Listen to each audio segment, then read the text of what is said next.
Hey guys, so today we have a mini tea. Instagram, Twitter, follow me on there, it's a fun time. But also, second channel description, I have a few videos on there now that you guys might want to watch. It's on like 110k, so subscribe if that floats your boat. Let's get into it. Tana Mojo recently started an OnlyFans. If you guys don't know what an OnlyFans is, it's basically where people post pictures and videos that are exclusive to that website that you have to basically usually pay a subscription for, like a monthly fee to see. It tends to be more like explicit content and just things like that. And it's obviously on brand for Tana Mojo to have an OnlyFans because of the stuff that she posts on Instagram. And Instagram does have restrictions based on what people are allowed to post. For example, women aren't allowed to have like certain parts of their body exposed on Instagram. And yeah, it's if you want to post like more explicit photos, then you have to put them on OnlyFans or one of those websites. So she started an OnlyFans, except it doesn't have like a monthly subscription thing. It's more you go on there, and if you want to see specific pictures, you have to pay for those separately, or like videos. And people were really upset because she posted this like video on there where she had a little nip slip, but it wasn't much. Like, it wasn't much different to what she posts on Instagram anyway. Like, nipple or not, like, it's basically the same stuff. So I think it cost $44 to see that video, and people are saying that it's basically a scam. Like, how can you post basically the same content as you do on Instagram, which is free, and then charge us for it?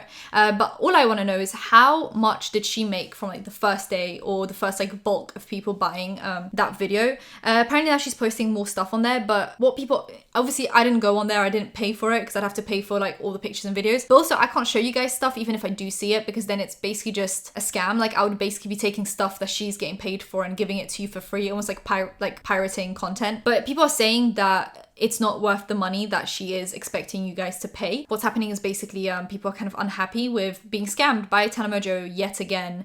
She's done these things before with, like, you know, tours. Some people say her tours are not worth the money, TanaCon, and now this. People are just kind of disappointed with what she's offering on there, because you can essentially get the same content and the same amount of nudity on her Instagram. Even though it's called Tana Mojo Uncensored, Tana Uncensored, but it's like, it's not much more uncensored than her Instagram. Bella Thorne posted some shade. I don't know if it's shade or if it was supposed to be like supportive, but then it came out really shady. Bella Thorne posted, "When your ex is hoeing, proud of you, boo." And she posted that, and then literally after 607 likes, it was gone. Like, it said tweets aren't loading right now, and you know what that means. So it's like, this must be about Tana Mojo. So I don't know if this is shade or if it's supposed to be like, actually, like, I'm proud of you, but then it came out wrong and people were like replying to it weird. Don't know what happened there, but it's some shade. You know. The next thing is, recently Jaclyn Hill has been posting things on Instagram that people are having a problem with, even though it makes no sense to me. So Jaclyn Hill posted a photo in a Lamborghini. Like, she didn't show the whole Lamborghini, but it was a picture of her, and on the like headrests you can see the Lamborghini symbol, like logo. So people are, you know, people are angry, I guess, when she's literally a millionaire. What do you think she's gonna do with her money? Is she gonna drive a Ford Fiesta? That's just not going to happen.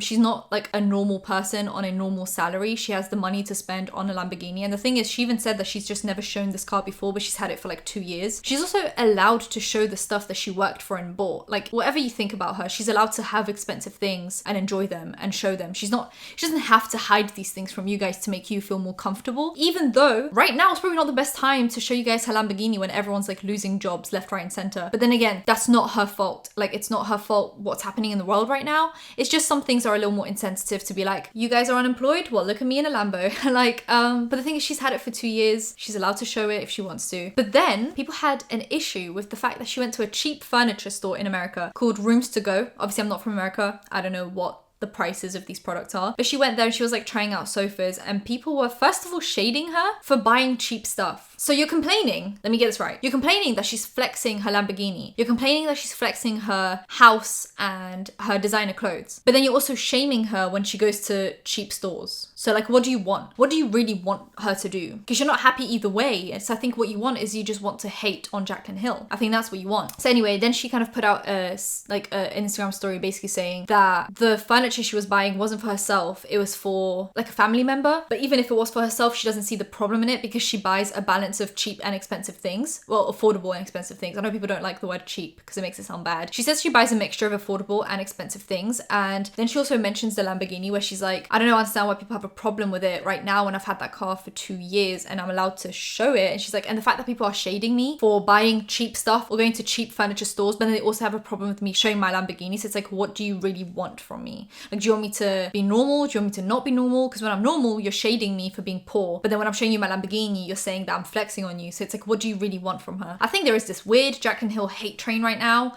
that has gone way past her scams and her lies. I think this is just pure like personal hatred, like personal subjective hatred. For example, the other day she posted an Instagram story which was her showing how much hair has broken off at the like front pieces of her head. Like these are like basically just little like fringes, and she said it's from the years of putting her hair up into a high bun. And then she basically says like, don't do a high bun, do a low bun if you need one. That's what I do. I never really put my hair in a high ponytail or high bun because it basically goes against the way that your hair grows, if that makes sense. It like messes up whatever, it like breaks your hair off. So I usually just go for like a low bun or a low ponytail. It makes me look a little like I'm missing hair, but that's fine. And then I think a few stories later she was wearing a high bun, and then she literally jokes about it and she's like, don't do as I say and not as I do, which is super funny. And she's not like I understand why people had a problem with her wearing a bun. Well, I don't know why people had a problem with her telling you to not wear a bun and then wearing a bun herself. It's like she clearly just says like, oh, this is why my hair broke off, I wear high buns, don't do it. So I just don't understand the hate train. Like, people were really having a go at her for saying don't wear high buns and then wearing a high bun. She's not telling you to like, it's nothing dangerous. She's literally just saying like, learn from me, don't do high buns. Even if you see me doing them, don't do them.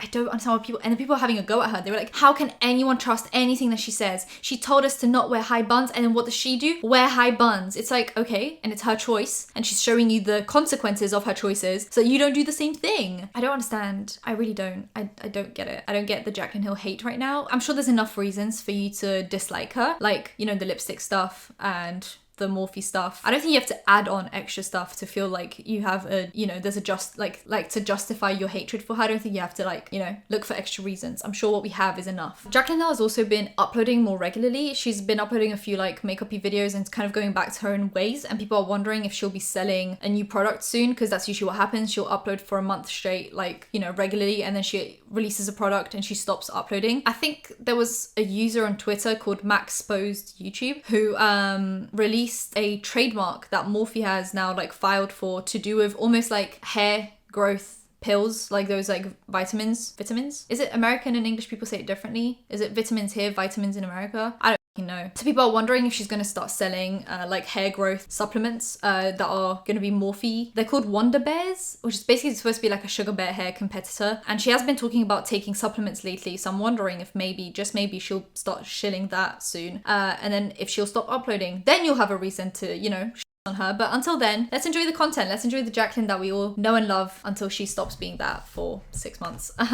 Anyway, recently Khloe Kardashian has been under some fire for face tuning her pictures. She's been known as like one of the Kardashians that's the most notorious for really bad Photoshop and Facetune. She even uses those like video Facetunes. I think Petty Page spoke about it a while ago, where she was like, there are apps on your phone that will basically apply a filter, almost like a Facetune filter, but on your videos. And she showed how that works. You can make your chin smaller, you can make your nose smaller or bigger, or your forehead smaller, bigger, whatever it is that you need to do. And Khloe Kardashian has been known for using those, because you can see sometimes that it like switches. Nikita Dragon has been using those on videos. It's insane. And Khloe recently posted this picture, which looks nothing like her. This is Khloe, just regular Khloe, and this is Khloe now. What has happened? She looks great. That's what I'm saying. It's like, she looks great in that picture, but that's not her. And it's really sad that she feels the need to change herself that much. And the thing is, we can all see it, because it's like, she looks so different every few months. She looks like a whole different human being, and it's just not normal. I think it's just really sad that she feels the need to do that. But the thing is, people now on her for photoshopping and face tuning her pictures to that extent. But before she was doing that, people were having a go at her for being the fattest and the ugliest Kardashian. So it's like, when you call someone the fattest and the ugliest Kardashian, and then they change, and then you on them again for changing, it's like, what do you want? It's like, once again, the Jaclyn Hill thing of like, doesn't matter what these people do, you will never be happy. And that's fine.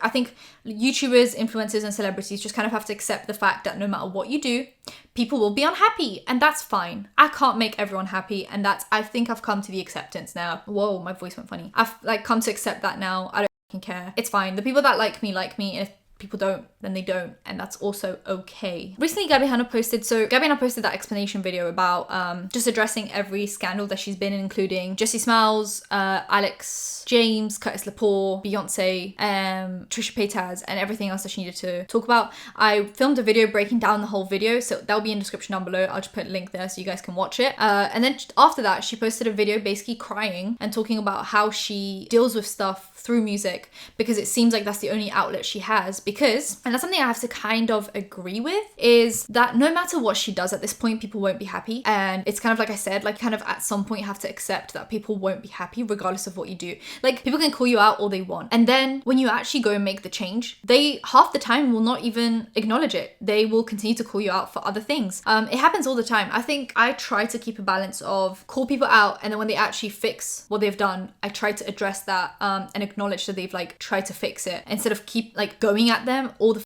time. Obviously people like Jeffree Star just don't seem to acknowledge that they've messed up and that they need to fix themselves. Like people like Jeffree Star will have a go at you for holding them accountable. So that's why I just never really, you know, I continue to have a go at him, because until he fixes himself, it just doesn't make a difference. But with Gabbie Hanna, she has gone a long time without acknowledging her mess ups. And then recently she obviously acknowledged everything in a video. And I think it was a well done video. There was some, you know, holes in her stories, but that's fine. You know, at least she's making a step forward. But you can tell she's super hurt by everything that's been happening. So she posted that video basically just saying, you know, no matter what I do at this point, people are just going to continue to have a go at me and hate me. And I think that's very true. I think Gabbie Hanna has to just accept the fact that at this point, there are people that will hate her regardless of what she does. They will use the excuse of, I'm trying to hold you accountable, while also just calling you fat and ugly. You know, it's like, that's not holding people accountable. And the thing is, when you hold someone accountable, you stop once they acknowledge that they've made a mistake and promise to move on and change. If they change, great. If they don't, you can keep on holding them accountable, but like give them the chance to change and prove that they've like progressed. I don't know. I kind of felt bad. I was like, yeah, I don't know why people are still having a go at her for no reason. She hasn't really been doing anything lately, and she addressed all her mess ups except for Kenza Cosmetics. I don't think she addressed that fully, but that's so long gone.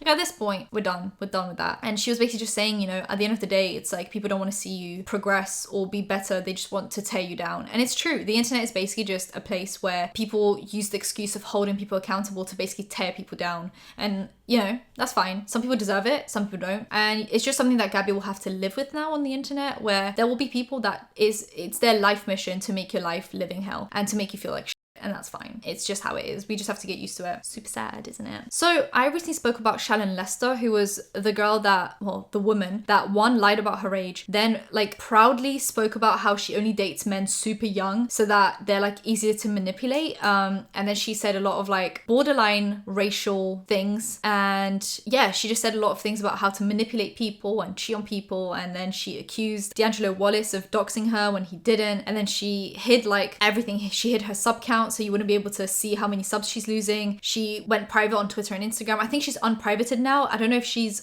made her sub count public again, but I'm not sure. But yeah, she was just a weird person. And she recently has come out saying that she's being blackmailed. So apparently one of her fans that she was in like direct contact with personally, so they would like talk about personal things through messages, has now started to blackmail her, saying that they will release text messages if she doesn't give them 10 grand, I think. And Shannon Lester has actually apparently helped that person before when they like lost their job or just didn't have money for things. She sent them 1.4k and now they basically want 10k, and she's saying that she's basically being blackmailed with money and like personal messages. If this is actually happening, obviously that's messed up. Don't blackmail people. That's insanity. But do I think Shannon Lester would be capable of faking this? Yeah, she kind of like strikes me like as the person that would do this to like fix their reputation and have pity from people. She has made videos in the past on how to become the victim in a situation so that people do what you want. There are literally multiple videos, right? She made videos on how to cheat on her partner, right? How to cheat on your partner. And one of the ways was to basically gaslight them, become the victim, and then use that as leverage to cheat on them.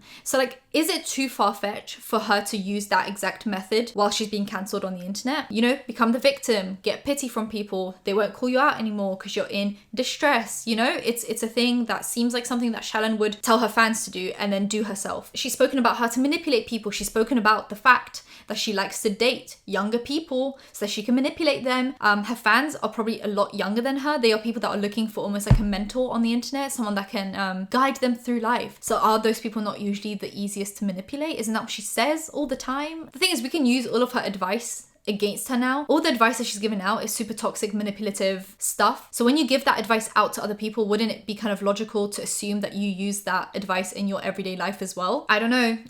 If she's being blackmailed, obviously that's really bad. I'm just saying there is a possibility that she's using this as pity. But I don't know if she's still losing subs because she obviously hid her sub count. So yeah. Next thing is some Polish tea. If you guys don't know, I'm actually Polish. I've lived here since I was 8 years old, and by here I mean London, in the UK. But I've never spoken about Polish tea, and I think it's about time we start. So my mum found this, by the way, so shout out to mum, because she found this story and then she was like, imagine if you actually spoke about this. And I was like, I just might. So I remember speaking about the Jaclyn Hill lipstick gate and then the Morphe vegan, non-vegan thing. Remember when Jaclyn Hill was like, this is the exact same formula as the first palette, and then it wasn't, because it wasn't vegan anymore. The formula changed, it performed differently. We have a similar situation in Poland. So there is this Instagram influencer called Jessica Mercedes, and she is, I believe, like part German, part Polish, and she is a fashion blogger. She had a blog and then she started her Instagram account, and she has started her own clothing line that she claimed was made A to Z in Poland. Like everything was sourced and produced and sold from Poland,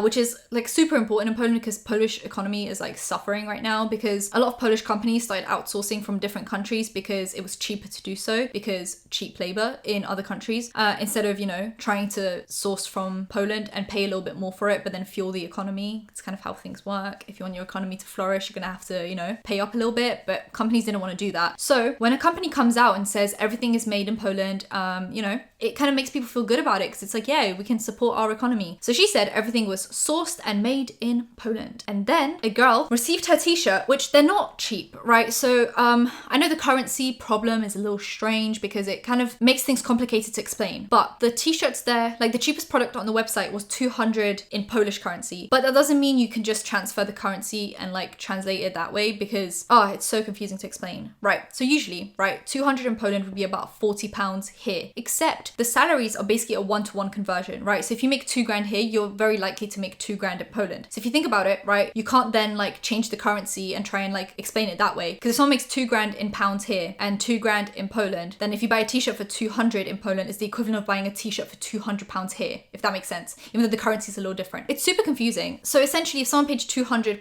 in Polish currency for a t-shirt over there, it's as if you basically paid 200 for a t-shirt here. But people are willing to do that because it was supposed to be this like ethical, Polish made, Polish supporting t-shirt and hoodie. Then one girl receives her t-shirt and she realizes that someone forgot to cut out one of the labels. And what did the label say? Fruit of the Loom. Fruit of the Loom is the bane of my existence, because it's basically everything. Fast fashion is basically Fruit of the Loom. A lot of the time, people have recently on TikTok been exposing brands like Fashion Nova and Pretty Little Thing for selling overpriced Fruit of the Loom things. Do you know what else is Fruit of the Loom in the UK? A lot of school uniforms, because they're a basic material that people just slap on a school logo on top of that. So yeah, you're basically in the same quality as a school uniform in the UK, which isn't the best quality. Let me just tell you that much. And yeah, a lot of fast fashion brands have been doing it. And yeah, so the girl receives her overpriced 200 quid t-shirt, and it's Fruit of the Loom, which costs literally 7 quid in, like, I think it's a Morocco based brand. Like Fruit of the Loom is Morocco based, I'm pretty sure. And you can buy these in bulk for like 7 each. So it wasn't A to Z made in Poland. It was actually made in Morocco, and then it would come over to Poland and she would cut out the labels, and then she would sew on her label and then sew on a design, which is shady. So then she now changed the like about us thing on her website to not say that it's made in Poland anymore. And then she didn't address it for a while, and she recently addressed it on Instagram, and it was the thing I've ever read. She basically blamed the whole thing on the customers. Can you imagine? Can you imagine doing that? She basically said that this was supposed to be a test just to see if, like, she was trying to expand into like a basics range with her clothes, and she basically said that it was a test. She was just testing these out. And she basically just said something along the lines of, like, it's essentially your fault for not noticing and not her fault for not telling you. Which when I read that, I was like, so people were just supposed to magically assume that you're lying to them? What? Like, how does that make any sense? Anyway, so then she basically said that it was just miscommunication. No, that's a lie, and it's also false advertising. If you're advertising something as being A to Z made in Poland, and that is your main selling point, and people are mainly paying that price tag because it's made in Poland, and then it comes out that it's Fruit of the Loom, fast fashion, you know, products. That's false advertising. It's literally false advertising. It's as if, right, I'm vegetarian and I buy corn, which is vegetarian like meat substitute, and then they suddenly changed it into meat, right? And I kept on buying it not knowing that it was meat and that I was in fact eating chicken. And they were like, well,